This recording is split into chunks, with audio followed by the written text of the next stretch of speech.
தனித்தனியாக ரீல்ஸ் பண்ணிகிட்ருக்கோம். நம்ம ஏன் 2 பேர் சேர்ந்து ஆடியன்ஸ் கேட்குற டவுட்ஸை கிளியர் பண்ணக்கூடாது? பெஸ்ட். ஏன்னா நிறைய பேஷண்ட்ஸ் வந்து இன்ஸ்டாவில் ஃபேஸ்புக்கில் வந்து தே ஆஸ்க் கொஸ்டின்ஸ். இந்த ரீல்ஸில் நிறைய டவுட்ஸ் கேட்குறாங்க, பர்சனல் மெசேஜஸும் நிறைய வருது. ஸோ ஒருத்தருக்கும் தனித்தனியாக ஆன்சர் பண்ணுறதை விட அந்த மாதிரி இப்போ நம்ம இந்த டிஸ்கஸ் பண்ணி at least if we tell clarify the doubts, இந்த மாதிரி டவுட்ஸ் இருக்க மற்ற பேஷண்ட்ஸ்க்குமே வந்து I think that will be use. Correct. So எனக்குமே நிறைய ஃபோன் கால்ஸு, வாட்ஸ்அப் மெசேஜ்லாம், டாக்டர் எனக்கு இந்த பல்லு இல்லை என்ன பண்ணலாம், பின்னாடி பல்லு இல்லை சாப்பிட முடியல என்ன பண்ணலாம், இந்த பல்லுக்கு ரூட் கெனால் பண்ணால் கேப் போடணுமா, இந்த மாதிரி நிறைய டவுட்ஸ் கேட்குறாங்க.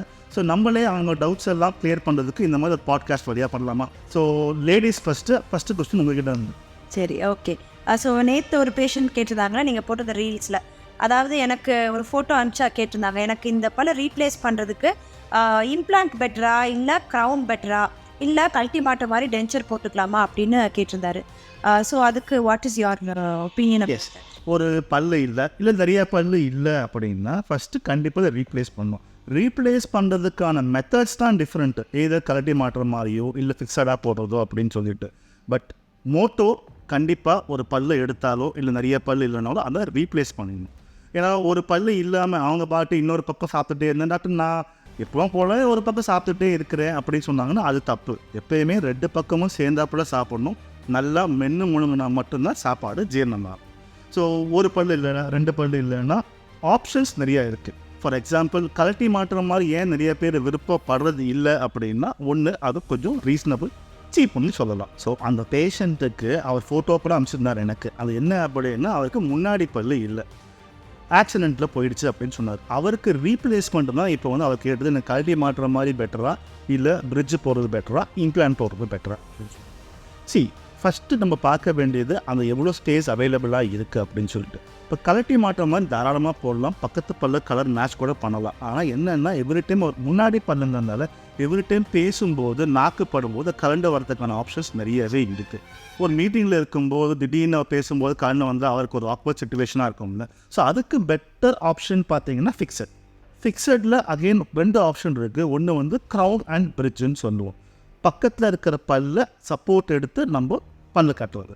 ஸோ இது அட்வான்டேஜ் என்னென்னா, அவருக்கு இது மாதிரி சாப்பிட்றதுக்கோ இல்லை பேசுகிறதுக்கோ எந்த தொந்தரவும் இருக்காது, பார்க்கறதுக்கு ரொம்ப நேச்சுரலாக இருக்கும். பட் பக்கத்தில் இருக்கிற பல்ல நல்லா இருக்கிற பல்ல நம்ம கிரைண்ட் பண்ணாதான் இது சப்போர்ட் கொடுக்க முடியும். அதே இம்ப்ளான்ட்னு வரும்போது இம்ப்ளான்ட்டு நல்ல எலும்பு இருந்தாலே போதும், பக்கத்து பல்ல சப்போர்ட் இல்லாமல் எந்த பல்லு இல்லையோ அதை மட்டும் ரீப்ளேஸ் பண்ணுவோம். ஸோ அட்வான்டேஜ்னு பார்த்தீங்கன்னா இதுதான் தி பெஸ்ட், இது இம்ப்ளான்ட்ஸ். பட் ஆனால் ஜென்ரலாகவே பேஷண்ட்ஸ்க்கு இருக்க டவுட்ஸ் வந்து இம்ப்ளான்ட்னா ரொம்ப அதிகமாக செலவாகும் அப்படிங்கிற ஒரு டவுட்டு. இன்னொன்று இம்ப்ளான்ட்னா நீங்கள் போனை ட்ரில் பண்ணுவீங்க, அது வந்து எந்தளவு சேஃப் அப்படிங்கிற ஒரு டவுட் இருக்குது. ஸோ நிறைய பேருக்கு அதை பயப்படுறதே இதுக்கு தான். ஸோ ட்ரில் பண்ணுறது வந்து 2 ட்ரில்லிங் நடக்குது. க்ரௌன் அண்ட் பிரிட்ஜில் நல்லா இருக்கிற பல்ல கிரைண்ட் பண்ணுறோம், அது டேமேஜ் பண்ணுற மாதிரி ஒரு பல். ஆனால் இந்த இம்ப்ளான்ட் பொறுத்த வரைக்கும் பக்கத்தில் இருக்கிற பல்ல எதுவுமே டிஸ்டர்ப் பண்ணாமல் போன் எங்கே இருக்கோ, எந்த இடத்துல அங்கே நேச்சுரல் ரூட் இருக்கோ அந்த இடத்துல தான் நம்ம இம்ப்ளான்ட்டுங்கிற ஸ்க்ரூவை பதிக்க போகிறோம். ஸோ எது பெட்டர், பல்ல குறைக்கிறதா இல்லை ஏற்கனவே இருந்த ரூட் இந்த இடத்துல நம்ம இம்ப்ளான்ட் பொறுத்துறதா? ஸோ இதுதான் always implant the best. Okay. So அதே மாதிரி இம்ப்ளான்ட்டில் காஸ்ட் அதிகம் அப்படிங்கிறாங்கல்ல, வாட் இஸ் தி ஏன்னா பேஷண்ட்ஸ் கம்பேர் பண்ணுறாங்க. இப்போ நம்ம க்ரௌன் போடுறதா இருந்தால் நம்ம வந்து வெறும் க்ரௌனுக்கு செலவு பண்ணால் போதும், இப்போ இம்ப்ளான்ட்னா இம்ப்ளான்ட்டும் போடணும், திரும்ப க்ரௌனுக்கும் செலவு பண்ணணும் அப்படிங்கிறாங்க. What is your take on that? Yes, ஆக்சுவலாக நீங்கள் கம்பேர் பண்ணி பார்த்தீங்கன்னா இம்ப்ளான்ட்டும் க்ரௌன் அண்ட் பிரிட்ஜும் ஒரு அளவுக்கு சேம் ரேட்டு தான் வரும். எப்படி அப்படின்னா 3 யூனிட் பிரிட்ஜ், அதாவது ஒரு பல்லை ரீப்ளேஸ் பண்ணுறதுக்கு 2 பக்கமும் சப்போர்ட் எடுக்க வேண்டியது இருக்கும். ஸோ அந்த பல்லுக்கும் கேப் போடும்போது இல்லாத பல்லு சப்போர்ட் எடுக்க வேண்டிய 2 பல்லு. ஸோ 3 பல்லோட கணக்கு பார்த்தீங்கன்னா இம்ப்ளான்ட்டும் அதுவும் ஒரே ரேட்டு தான் வரும். ஸோ எல்லோரும் பயப்படுறது இம்ப்ளான்ட்டு சர்ஜரி பண்ணுவாங்க, ஸோ அதனால் ரொம்ப எக்ஸ்பென்சிவாக இருக்கும்னு சொல்லிட்டு. இம்ப்ளான்ட்ங்கிறது ஒரு டைட்டானியம் ஸ்க்ரூ. எஸ், அது கொஞ்சம் எக்ஸ்பென்சிவ் தான், ஆனால் அதோட பெனிஃபிட்ஸ் பார்த்தீங்கன்னா க்ரௌன் அண்ட் பிரிட்ஜோட இம்ப்ளான்ட்ஸ் ஆல்வேஸ் பெஸ்ட் அண்ட் சேஃப்னு போகும். இப்போ என்னோட டேர்னு எல்லா ரீலையுமே நீங்கள் தலைவலி பற்றியே பேசிட்டு இருக்கிறீங்க. நேற்று கூட ஒருத்தர் கமெண்ட் அடிச்சிருந்தார், எல்லா தலைவலிக்கும் பிஎம்ஜே தான் பிரச்சனையா, ஸ்ட்ரெஸ்ஸு தான் பிரச்சனையான்னு சொல்லிட்டு. தலைவலிங்கிறது யாருக்கு வந்தாலும் பிரச்சனை வந்தால் ஸ்ட்ரெஸ் வந்தால் வரதான் செய்யும். ஆனால் எல்லா தலைவலியுமே மசில் ரிலேட்டடாக இருக்கணுமா இல்லை ஸ்ட்ரெஸ்ஸாக கூட வரலாமா? அதை பற்றி கொஞ்சம் எக்ஸ்பிளைன் பண்ணுறியா? வலிங்கிறது ஃபஸ்ட்டு என்னென்னா ஒரு இடத்துல இப்போ ஒரு நமக்கு ஒரு கட் ஆகுது. இப்போ கட் ஆகும்போது ரத்தம் வருது. அந்த டைமில் நமக்கு வலிக்குது இல்லையா? அது எதனால் வலிக்குதுன்னா அதுக்கு ஒரு சயின்ஸ் எப்படின்னா, நம்மளை கட் ஆகிற இடத்துல இந்த செல் வால் வந்து டேமேஜ் ஆகும். டேமேஜ் ஆகிறதுனால ப்ராஸ்டாகிளாண்டின் செக்ரீட் ஆகும். அது வந்து வலியை கேரி பண்ணும். அதனால் நமக்கு வலி தெரியுது. இப்போ ஒரு இடத்துல எந்த இன்ஜுரியுமே இல்லாமல் வலிக்குது அப்படின்னா எப்படி வலிக்கும்? ஏதோ ஒரு ரீசன்னால தான் அது வலிக்குது. ஸோ அந்த ரீசன் என்னன்னா, நமக்கு நர்வ்ஸ்லேருந்து, அதாவது வலிகள் வந்து நம்ம பிரெயின்லேருந்து வர்ற சிக்னல்ஸ்னால வர்றது தான் பெயின். ஸோ இந்த பெயின் வந்து நிறைய டிஃப்ரெண்ட் டைப்ஸ்னால வரும். இப்போ ஃபார் எக்ஸாம்பிள் ஹெட்ஏக்கே வருது அப்படின்னா, any pain is not normal. ஏதோ ஒரு சிக்னல் அப்நார்மலாக இருக்கிறதுனால தானே பெயின்ஸ் வருது. ஸோ இப்போ இந்த ஹெட்ஏக்கு இப்போ அவர் கேட்ட கொஸ்டின் என்னென்னா, எல்லா தலைவலியுமே வந்து மசில் தான் வருதானா? அப்படி கிடையாது. மசில்லேருந்து மேஜர் சர்வைக்கோஜெனிக் ஹெட்ஏக் அப்படின்னு சொல்லுவோம். அதாவது எப்படின்னா, மெஜாரிட்டி ஆஃப் ஹெட்ஏக்ஸ் பார்த்தீங்கன்னா நம்ம ஜென்ரல் போஸ்டர்னாலையும் நம்ம மசில்ஸ் இருக்கிற டைட்னஸ்னாலையும் வருது. இந்த ஹெட்ஏக்ஸே 3 டிஃப்ரெண்ட் டைப்ஸ் இருக்குது. அதாவது ஆர்டீரியல் ஹெட்ஏக்ஸ், ஆர்டீரியல் மைக்ரைன்ஸ்னு சொல்லுவோம், இல்லை நர்வ்னால் வர்ற ஹெட்ஏக்ஸ்ன்னு சொல்லுவோம், இல்லை மசில்னால் வருது. ஸோ இதை நம்ம ஃபஸ்ட்டு ஐடென்டிஃபை பண்ணணும் எதனால் வருதுன்னு. நான் சொல்கிறது என்னென்னா, மெஜாரிட்டி ஆஃப் தீஸ் ஹெட்ஏக்ஸ் வந்து நமக்கு இந்த மசில்னால் வருது. ஆனால் அதை ஐடென்டிஃபை பண்ணாமல் நம்ம வேறு மைக்ரைன்ஸ், அதாவது ஆர்டரியிலிருந்து வர்ற மைக்ரைன்ஸ் நினச்சி ரொம்ப நாளாக மாத்திரை சாப்பிட்றது. அண்ட் அகெயின் வலி மாத்திரை சாப்பிட்றதுனால வெறும் வலி தான் குறையுமே ஒழியா அப்போதைக்கு அந்த ஹெடேக் கம்மியாகும். ஆனால் அந்த ஹெட்டேக் எதனால் வருதுன்னு நம்ம கண்டுபிடிச்சி அதை கரெக்ட் பண்ணால் தானே சரியாகும். ஸோ இப்போ இந்த ஹெட்டேக் அந்த மசில்னால் இருக்கான்னு கண்டுபிடிச்சி அதை கரெக்ட் பண்ணும்போது ஆட்டோமேட்டிக்காக இது சரியாயிடும். இப்போது நேற்றுக்குள்ள ஒரு கமெண்ட்டு, இதெல்லாம் தேவையே இல்லை, இந்த தலைவலின்னா காசு குடிச்சாவே சரியாயிடும் சொல்லியிருக்காரு. ஸோ அதுக்கு உங்களோட பதில் என்ன? நம்ம பேசுகிறது வந்து நார்மல் ஹெட்டேக்ஸ் பற்றியே கிடையாது. நம்ம ட்ரீட் பண்ணுறது வந்து headaches that are bothering the patient. அதாவது ஹெட்டேக்ஸை விட மசில் டைட்னஸ்னால வர ஒரு மாதிரி ஃபீலிங் ஆஃப் த ஹெட், ஒரு மாதிரி டைட்னஸ்ஸு, அதனால வந்து கண்ணு வலி. இப்போ நார்மல் தலைவலிங்கிறது என்னென்னா, நீங்கள் எப்போவாவது ஸ்ட்ரெஸ்ட் அவுட்டாக இருக்கீங்க, இல்லை என்றைக்காவது ஒரு நாள் ரொம்ப ஒர்க் பண்ணுறீங்க, அப்போ என்ன ஆகும்னா நம்ம பிளட் ஃப்ளோ இருக்கு இல்லையா, நம்மளோட ஆர்ட்ரின்னு சொல்லுவோம். ஆர்ட்ரினா அந்த நரம்புக்கு, ஒரு நரம்புக்குமே வந்து நமக்கு ஆர்ட்ரி இருக்குது. ஆர்ட்ரிங்கிறது பிளட்டு சப்ளை பண்ணுறது. அந்த பிளட் சப்ளை பண்ணுற அந்த ஆர்ட்ரி இருக்கு இல்லையா, அதுலேருந்து அதிகமான பிளட் ஃப்ளோ இருக்கும்போது நமக்கு வரது தான் தலைவலி. அதாவது எப்போவாவது ஒரு நாள் வர தலைவலி. ஸோ அதுக்கு நீங்கள் ரெஸ்ட் எடுத்தாலோ இல்லை நீங்கள் காஃபி குடித்தாலோ, ஸோ காஃபிங்கிறது என்ன பண்ணும் அப்படின்னா வாசோ கன்ஸ்ட்ரக்ஷன், அதோட ப்ராப்பர்ட்டி. வாசோ கன்ஸ்ட்ரக்ஷன் என்ன, அந்த ஆர்ட்ரி இருக்கு இல்லையா அதை கன்ஸ்ட்ரக்ட் பண்ணுறதுனால நமக்கு போகிற பிளட் சப்ளை வந்து கம்மி ஆகிடுது. ஸோ அது கம்மியாகிறதுனால உங்களுக்கு தலைவலி கம்மியாகும்.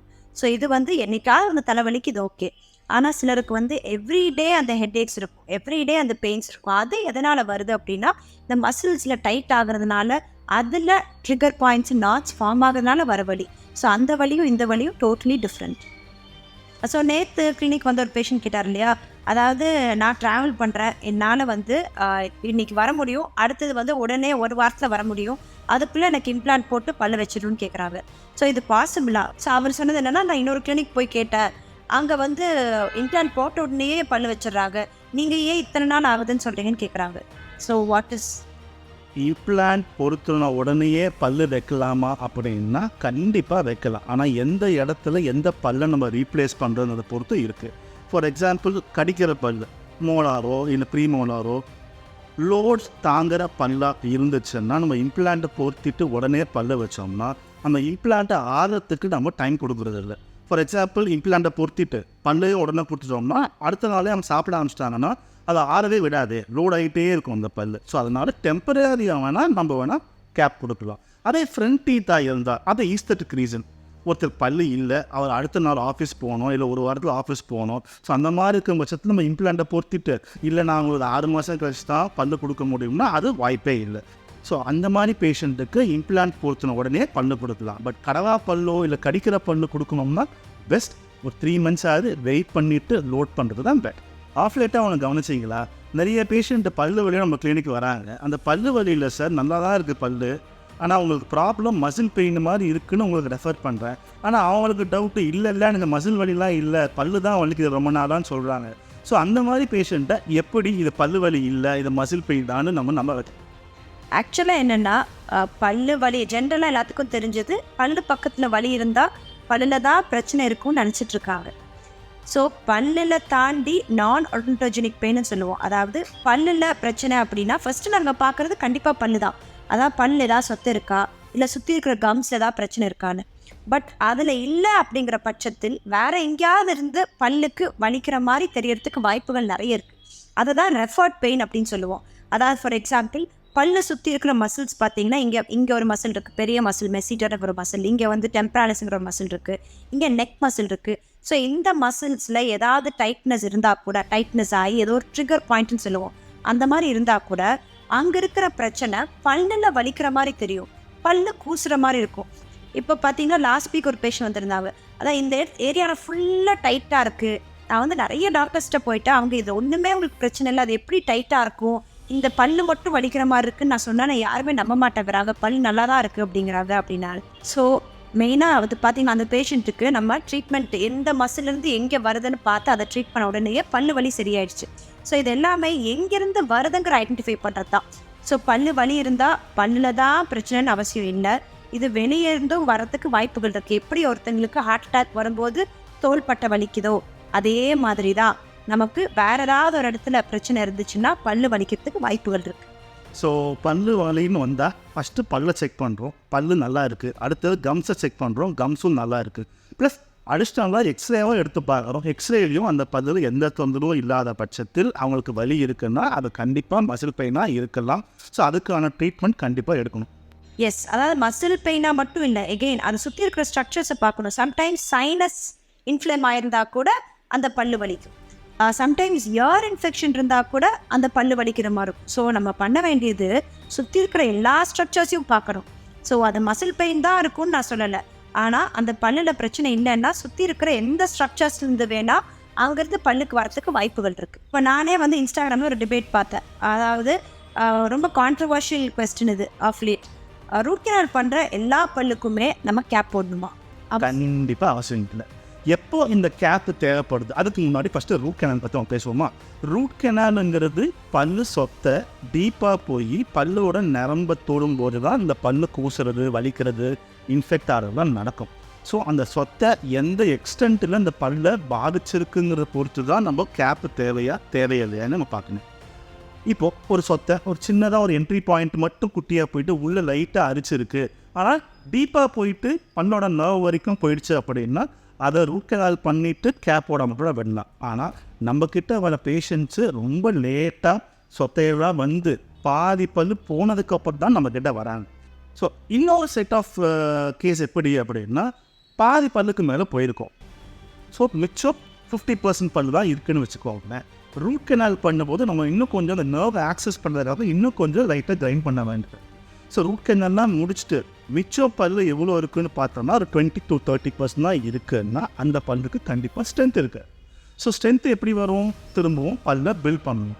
ஸோ 30% பல்லும் மற்ற 70% ஃபில்லிங்கும் இருக்கும்போது கண்டிப்பாக அந்த பல்லு உடையிறதுக்கான சான்ஸ் இருக்குது. ஸோ அந்த மாதிரி கேஸ்க்கு தான் நம்ம ரூட் கெனால் பண்ணிவிட்டு கேப் போடணுமே தவிர எல்லா பல்லுக்கும் தேவை இல்லை.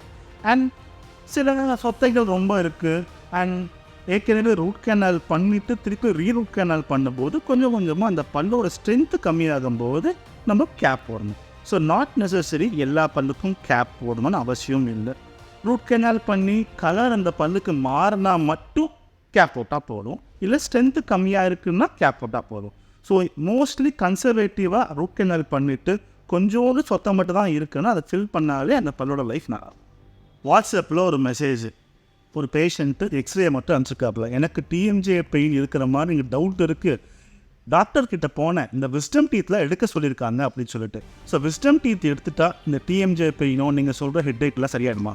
ஓகே, மோஸ்ட் காமனாக பண்ணுற மிஸ்டேக்குன்னு பார்த்தீங்கன்னா இந்த விஸ்டம் டீத்தை ரிமூவ் பண்ணுறது.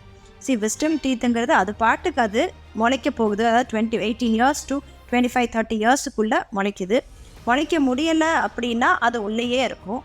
அது முளைக்கும் போது அந்த சதை வந்து வெளியே கவராக இருந்துச்சுன்னா அதுக்குள்ளே இன்ஃபெக்ட் ஆகி வலி வரத்துக்கு வாய்ப்புகள் இருக்குது.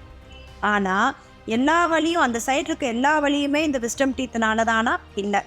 ஸோ இப்போது ஒரு டிஎம்ஜே பெயின் இருக்குது, அதான் இந்த ஜாயிண்ட்டில் இந்த மசிலில் வலி இருக்குது அப்படின்னா உடனே எக்ஸ்ரே எடுத்து பார்த்து அந்த விஸ்டம் டீத் வந்து உள்ளே கம்ப்ளீட்டாக உள்ளே இருக்குது, அதனால தான் உங்களுக்கு வலினா கண்டிப்பாக 100% உள்ளே இருக்கிற ஒரு விஸ்டம் டீத்துனால வலி வராது. எப்போ விஸ்டம் டீத்னால வலி வரும்னா விஸ்டம் டீத் வெளியே முளைக்க ட்ரை பண்ணுது, அதுக்கு மேலே ஃபுட் இன்ஃபெக்ஷன் சொல்லுவோம், சாப்பாடு உள்ளே மாட்டுது, இல்லை பக்கத்து பல் அதனால் சொத்தையாகுது அப்படின்னா வலி வருமே தவிர விஸ்டம் டீத் கம்ப்ளீட்டாக உள்ளே இருக்கிறதுனால வலி கண்டிப்பாக வராது. அதே மாதிரி இந்த மாதிரி வலிகள் இருந்தால் ஃபஸ்ட் நம்ம செக் பண்ண வேண்டியது ஜாயிண்ட்டில் ஏதாவது பிரச்சனை இருக்கா, சுற்றி இருக்கிற மசில்ஸ் ஏதாவது பிரச்சனை இருக்கான்னு. அதை விட்டுட்டு நம்ம விஸ்டம் டீத்தை எடுத்தோன்னே என்ன ஆகும்னா, நம்ம ஏற்கனவே மசில் டைட்னஸ் இருக்குன்னு பட்சத்தில் வாயை திறந்து வச்சு ஒரு ப்ரொசீஜர் பண்ணும்போது விஸ்டம் டீத் எடுக்கிறதுக்கு கண்டிப்பாக மினிமம் 20 minutes to 1 hour ஆகும். அந்த மாதிரி அதை கஷ்டப்பட்டு உள்ளே இருக்கிற பல்லை வெளியே எடுக்கும்போது நம்ம இன்னும் அந்த மசிலை ஸ்ட்ரெச் பண்ணுறோம். இன்னும் அந்த வலிகள் அதிகமாகும். விஸ்டம் டீத் எடுத்த உடனே ஒரு 3 வாரத்துக்கு நல்லா இருக்கிற மாதிரி தெரியும், அந்த வலிகள் போயிடுச்சு நம்ம நினைப்போம். அது எதனால் அப்படின்னா விஸ்டம் டீத் எடுத்ததுக்கப்புறம் கொடுக்குற மெடிகேஷன்ஸ்னால. 3 weeksக்கு அப்புறம் பார்த்தீங்கன்னா இந்த வலி இன்னும் அதிகமாகும். மெயின் திங் விஸ்டம் டீத் உள்ள கம்ப்ளீட்டாக உள்ளே படுத்திருந்தால் இதை எடுக்கணும்னு அவசியமே கிடையாது. அதனால் அதை எடுக்கிறதுனால டிஎம்ஜே பீட்ஸ் கம்மியாகுமானா கம்மியாகாது, டெஃபினட்டாக அதிகம்தான். ஓகே, இப்போது கிளிக்கிங் சவுண்ட் இருக்குது, விஸ்டம் டீத்தும் இருக்குது, ஆனால் பெயின்லாம் இல்லை. கிளிக்கிங் சவுண்டுக்காகவும் விஸ்டம் டீத்தை எடுக்கணுமா? நல்ல கொஸ்டின். ஆக்சுவலாக இது clicking sound without pain is absolutely normal. அதுக்கு ட்ரீட்மெண்ட்டே தேவையில்லை. நீங்கள் வாயை திறந்து மூடுறீங்க, அப்போ உங்களுக்கு கிளிக்கிங் சவுண்டு கேட்குது அப்படின்னா, ஆனால் எந்த வலியுமே என்ன மசில் பெயினோ தலைவலியோ எதுவுமே கிடையாது. ஏன்னா எப்போவுமே இந்த கிளிக்கிங் சவுண்ட் கேட்குது அப்படின்னா அது அப்சல்யூட்லி நார்மல். அதுக்கான ட்ரீட்மெண்ட் பண்ணணும்னு அவசியமே இல்லை. அதுக்கான ட்ரீட்மெண்ட் பண்ணுறோன்னு சொல்லி இந்த விஸ்டம் டீத்தை எடுக்க போனாதான் பிரச்சனை. ஏன்னா கிளிக்கிங் சவுண்டுங்கிறது என்ன அப்படின்னா, இந்த டிஸ்க்கு அதாவது நம்ம தாடையில் இருக்கிற டிஸ்க்கு, இந்த டிஸ்க்கும் நம்மளோட கீழ் தாடையும் சேர்ந்து இப்படி வாயை திறக்கும்போது இப்படி ஓப்பன் ஆகும். அப்படி இல்லாமல் இந்த டிஸ்க்கு ஸ்லிப்பாகி முன்னாடி வரதுனால வரதான் அந்த கிளிக்கிங் சவுண்ட். டிஸ்க்கு ஸ்லிப் ஆகுதுன்னா ஒரு பிரச்சனைனால மட்டும்தான் டிஸ்க் ஸ்லிப் ஆகுதுன்னு அவசியம் இல்லை.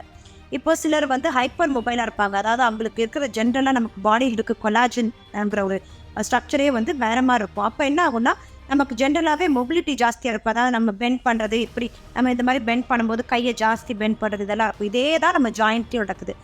அப்போ இந்த டிஸ்க்கு ஸ்லிப்பாகி முன்னாடி வரவங்களுக்கு அது ரொம்ப நார்மல் ஃபினாமினலாக இருக்கும். அந்த மாதிரி ஒரு clicking sound without pain absolutely normal. அதுக்கு பயப்படவே தேவையில்லை. அதுக்காக ட்ரீட்மெண்ட் எடுக்கணும்னு அவசியம் இல்லை. சூப்பர். இனிமேல்ட்டு ஆடியன்ஸ் கேட்குற டவுட்ஸை இப்படியே நம்ம டிஸ்கஸ் பண்ணிட்டு அவங்க டவுட்ஸை கிளியர் பண்ணிடலாம்ல? எஸ். நம்மளும் பேஷண்ட்ஸுக்கு சொல்கிறது ஒருத்தருக்கும் தனித்தனியாக சொல்ல முடியாது. I think and patients can also relate to this better. S.